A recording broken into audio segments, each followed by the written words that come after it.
राबड़ी आवास खाली करवाना हलवा समझे हैं क्या?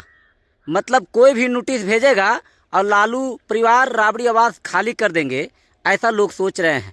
तो ये राबड़ी आवास का कहानी हम पूरी सुनाते हैं।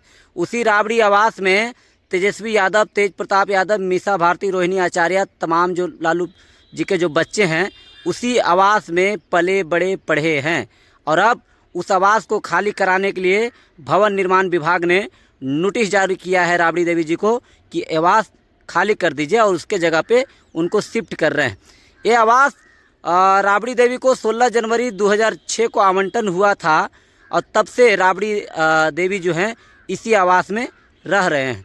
सर्कुलर रोड 10 में इनकी आवास है जो 2006 से राबड़ी देवी रह रही हैं।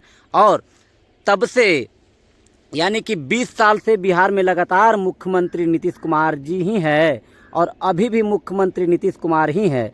उसके बावजूद अब खाली कराने की नौबत क्यों आई?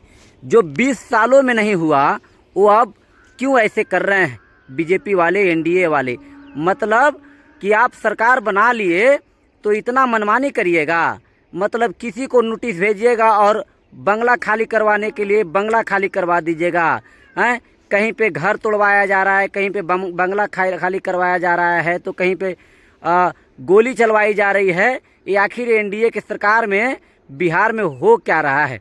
चलिए हम दोनों तरह की बात रखते हैं। भवन निर्माण विभाग का कहना है कि जो नेता विपक्ष में बैठे हैं उनके लिए हम अलग भवन बनाए हैं, उस भवन में शिफ्ट होना है। यानी कि राबड़ी देवी जी जो हैं वो विपक्ष के नेता हैं, विपक्ष के लीडर हैं, तो उनके लिए हम अलग से भवन उनके लिए बनाए हैं। जो न्यू हार्डिंग रोड जो है, जो हार्डिंग रोड 39 में राबड़ी देवी जी को शिफ्ट किया जाएगा। यानी कि अगर राबड़ी देवी जी जो हैं अभी जहाँ पे रह रही हैं सर्कुलर रोड 10 में जो रह रहे हैं वहाँ से अगर हट जाएंगे तो वो जाके चले जाएंगे 39 हार्डिंग रोड में। अगर वो शिफ्ट हो जाएंगे तब तो भवन निर्माण विभाग ने चिट्ठी जारी किया है उन तमाम नेताओं को जो विपक्ष में बैठे हैं, चुनाव हार गए हैं या फिर पूर्व में मंत्री रहे हैं। तो ये जो मंत्री अलॉटमेंट ये जो बंगला अलॉटमेंट हुआ था राबड़ी देवी जी को 2006 में, एक तरह से कह सकते हैं कि पूर्व मुख्यमंत्री के तौर पर अलॉटमेंट हुई थी। और पूर्व मुख्यमंत्री राबड़ी देवी जी आज भी हैं, लेकिन इन लोगों का कहना है कि अब ये जो बंगला है ये खाली करना पड़ेगा और जो विपक्ष के जो नेता हैं, विपक्ष के जो लीडर हैं, उनके लिए हम अलग से बंगला करवा दिए हैं। अब देखिए राजद के लोग पूछ रहे हैं कि आखिर ये बंगला क्यों खाली कराना पड़ेगा, क्यों खाली हम करें, क्यों खाली करना चाहिए?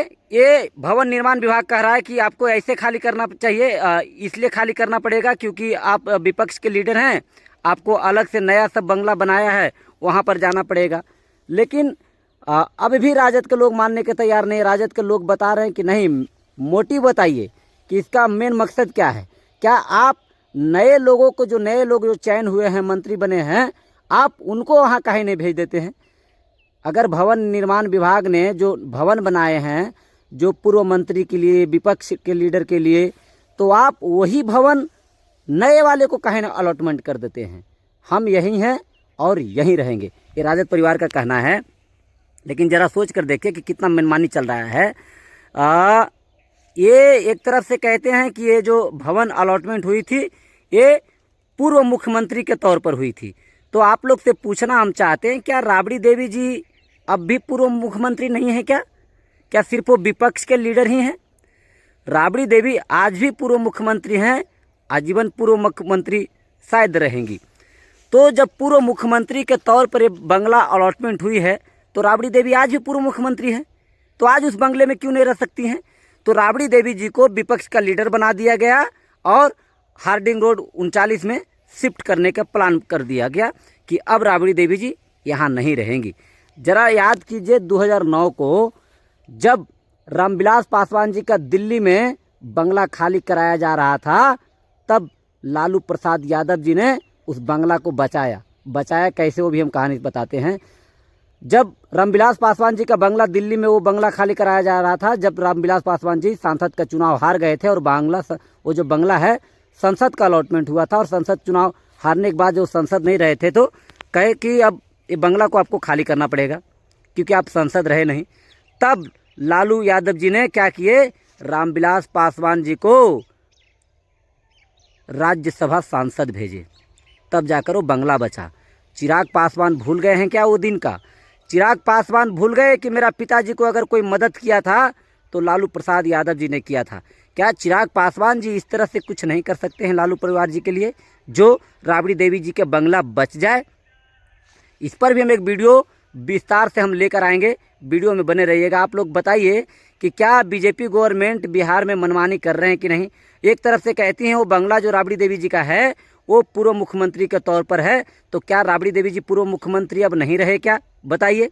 और एक तरफ से कहते हैं कि भवन निर्माण जो नया भवन बनाए हैं उसमें शिफ्ट कर रहे हैं वो विपक्ष के लीडरों का, तो आप तेजस्वी यादव को शिफ्ट कर सकते हैं वहाँ, चलेगा। लेकिन राबड़ी देवी जी तो आज भी मुख्यमंत्री, पूर्व मुख्यमंत्री हैं, पूर्व मुख्यमंत्री के तौर पर तो रहना चाहिए। ये बीजेपी के लोगों का मनमानी देखिए कि क्या किस तरह से कर रहे हैं। ऐसा राजद के लोग कह रहे हैं कि बीजेपी वाले मनमानी कर रहे हैं। हम बीजेपी वाले से पूछना चाहते हैं कि 20 साल से मुख्यमंत्री नीतीश कुमार जी हैं, तो 20 साल में इस तरह का कार्य क्यों नहीं हुआ, इस तरह की खाली क्यों नहीं कराई गई? जैसी मुख्यमंत्री जी का इस बार गृह मंत्रालय छीना, उसके बाद देखिए किस तरह से ये बीजेपी वाले मनमानी करने लगे। तो अब देखिए बंगला खाली होगा नहीं होगा ये बात की बात है, लेकिन अगर बंगला जब खाली होगी तो जो सर्कुलर रोड 10 है अभी जो वर्तमान में उनका जिस बंगला पे रह रहे हैं राबड़ी देवी जी, वहाँ से शिफ्ट होकर 39 हार्डिंग रोड चली जाएंगी। यानी कि अगर शिफ्ट हो जाएंगे तो इनका एड्रेस पूरा पता चेंज हो जाएगा। चलिए, क्या समझते हैं बीजेपी गवर्नमेंट के बारे में, राबड़ी देवी जी के बारे में, लालू परिवार जी के बारे में? क्या सच में बीजेपी गवर्नमेंट बिहार में मनमानी कर रही है? अगर कर रही है तो कमेंट करके बताएं, या फिर लीगली नोटिस जो जारी किया है कि नहीं अब विपक्ष के लीडरों को वहां शिफ्ट किया जाना चाहिए, वहां शिफ्ट किया जाएगा, ये कितना सही है, ये कमेंट करके बताइए। इसी के साथ जय हिंद।